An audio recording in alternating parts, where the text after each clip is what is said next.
So we have the type of movie today, aka Patters. The type of movie I thought would take over Hollywood. I think we all were watching this happen at one time, and it was exciting. It seemed new. It seemed relevant. And it seemed to be a solution to big ideas. Big idea, medium budget. It's called the green screen.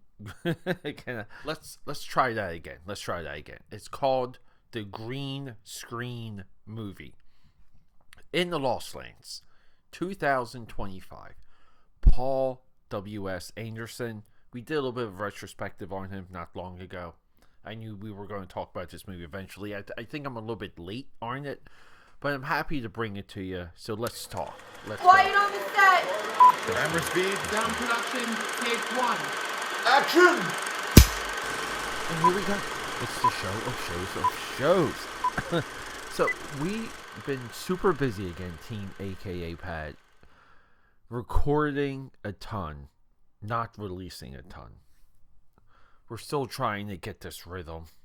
It's so hard to unlock, but I'm back creating with the blank piece of paper, back drawing, juggling a couple freelance clients, and just overall, just being involved with a lot of you through social media. This movie, it not exactly came as a suggestion, but it came through like a conversation. I have to say it. I want to say it coming out of the gate. I like Paul W.S. Anderson's movies. We talked about them before. It's hard to identify a bad one. I think people are too high and mighty, too weird, too, I don't know, film critic-y. More like crickets, though. Like a film cricket, if that's the term we're going to coin here. They're just too above themselves when it comes to the Resident Evil movies. I think visually, what we got with that latest Resident Evil, which is really the true apocalypse of that world. It takes 6 movies for this apocalypse to emerge. And that's what makes those movies so interesting. And look, this girl, Mila Jovovich, consistently, I'm talking since The Fifth Element, and she's been in a couple movies where she's not an action star, right? We know she can act. We know she's a screen presence. All of her action movies, she's superpowered. So there's no point in when she fights someone that you say to yourself, like can she do that? I'm sure a lot of people said that to themselves recently with the John Wick ballerina movie. And a lot of times, female action movies, they go one or two ways. They go in a way where people have a supposition. There's almost like a need to see that actress, and they just like the right action movie, the right actress, Lucy, the great ScarJo is in that. Coincidentally, if you guys want to connect some of the dots, they're using ScarJo again as a mercenary for the new Jurassic Park Rebirth. Already has mixed reviews. And then there's Angelina Jolie with Salt. But then there's misses like Sparrow from Jennifer Lawrence, Hunger Games. And she was in that Sparrow movie off of the height of the Hunger Games, and people already had accepted her as an action hero. But Mila Jovovich, and really it has to be through the eye and the love of her husband, who's our story guy, script writer, director, Paul W.S. Anderson. He has a way to just give her enough space, character-wise, and she brings these characters through. And he even used her back in Three Musketeers, another one of his movies that I absolutely love. So getting into the intro, when we talk about green screen movies, it's 300, Sin City, Sky Captain, The World of Tomorrow. Big, fanciful, dynamic movies. But I feel that this movie has a partner. If there was ever a 1-2 collab, like a 1-2 double feature, Priest 2011.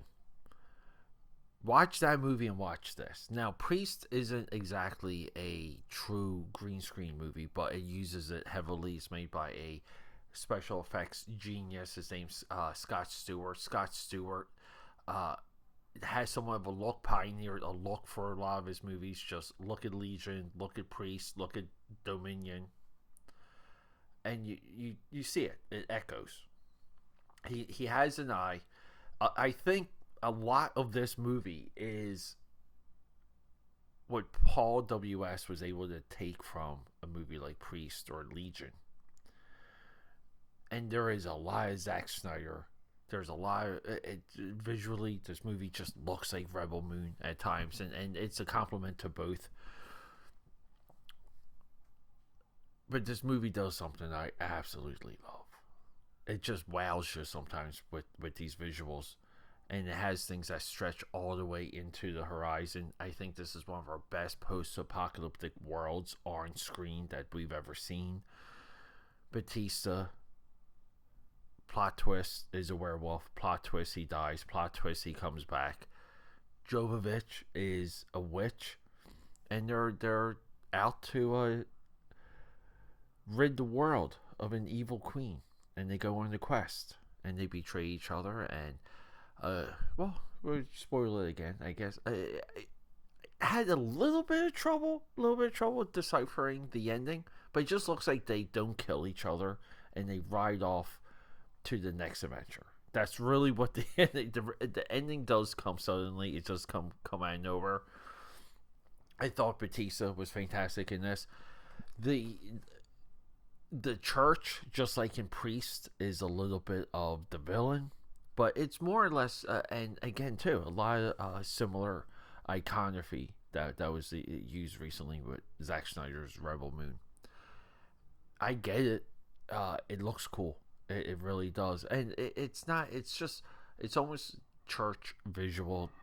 It's under the preachiness that they don't talk down to anyone that I feel like it believes character wise. They're just this dogmatic, ruling army, and they're somewhat stormtroopers. They're cut and paste soldiers, cut and paste servants, but there are some awesome creatures in this movie. There's some amazing visuals. The way how they build into Batista turning into the werewolf, and they keep showing the moon and keep giving you, like so many hours until moon, so many hours until full moon, or 2 days until full moon. There's some really cool train sequences. There's an awesome. They have this bus that's a cable trolley between this like canyon within the city, and that's one amazing sequence.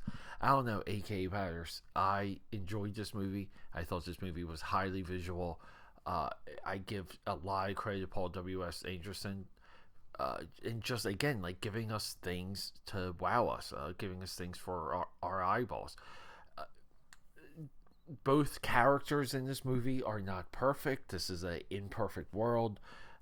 Again, like very Western, very cool, very fistful of dollars. If I were to make a direct reference, cinematography, Glenn McPherson, music, Paul Hauslinger, really hot stuff. And guys, this movie was made for $5,500. Now the box office is 6.1 million. I'm not sure what happened with that. I don't know if it came out in theaters. It's got to be doing well on streaming. I mean, it's got to. I don't know. I mean, like, did it not just come out? How I don't know how this movie makes only 6 million. That makes no sense to me. So maybe some of the Wikipedia isn't updated. But no, AK Powders. I highly enjoyed this movie. I think it's perfectly paired with Priest from 2011. Or you can add it to that green screen stack. Watch it with 300. Watch it with Sin City. Watch it with Sky Captain, World of Tomorrow. Really cool stuff, guys. But hey, rock and roll. A quick recommendation tonight. I would like to go back into some other Paul W.S. Anderson movies. I think the next one we have coming is Three Musketeers. I think I teased that before. We have it in queue. We just haven't released it yet. So, all right, AKA Powders. Rock and roll. I love you. It's the Film Buff Podcast. Okay, that's a wrap.